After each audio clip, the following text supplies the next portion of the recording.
The hardest moments in a presentation is usually the first 30 seconds.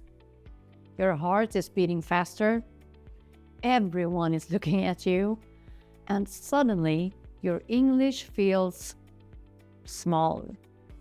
Maybe you forget the sentence you practiced, or your mind goes completely blank. I've been there too. And today, I want to show you something very simple. How to start a presentation in English in a way that feels calm, natural, and professional. Especially if English is not your first language. Point number 1, start simple.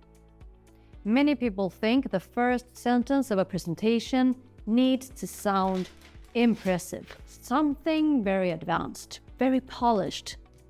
But actually, the best presentation often starts very simply. Example, you can start like this. Good morning, everyone, and thank you for being here. Today, I'd like to talk about, in the next few minutes, I'll walk you through. And these sentences are simple, but they sound clear and professional. And most importantly, they're easy to say when you're nervous. Point number 2, slow down the first sentence. When we're nervous in English, we often do one thing.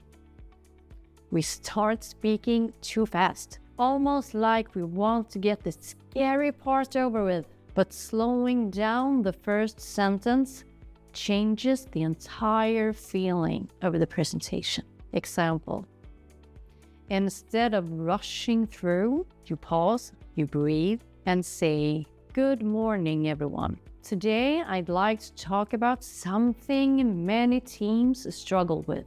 Suddenly, the room becomes calmer, and you feel more in control.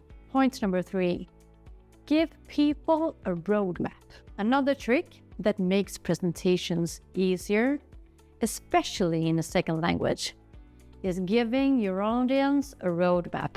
It helps them follow your thinking, and it helps you structure your message. Example, you can say something like, first, I'll explain the problem, then I'll show you 2 possible solutions. Or, I'll cover 3 things today.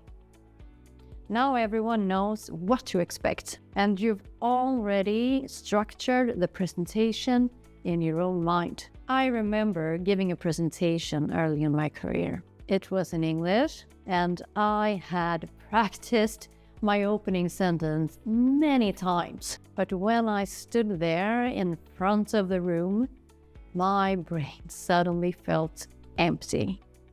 So instead of the perfect sentence I had prepared, I simply said, okay, let me start by explaining the situation. And honestly, it worked perfectly fine. People weren't judging my English, they were just listening to the idea. And that moment taught me something important. Your message matters much more than your first sentence. The goal of the first 30 seconds isn't to sound perfect. It's simply to start, to establish a calm rhythm, and to help people understand what you're about to talk about. Once the presentation starts, it becomes much easier. So, if you have a presentation in English coming up, don't overcomplicate the opening. Start simple, slow down your first sentence, and give people a clear roadmap. That small structure can make the entire presentation feel much easier.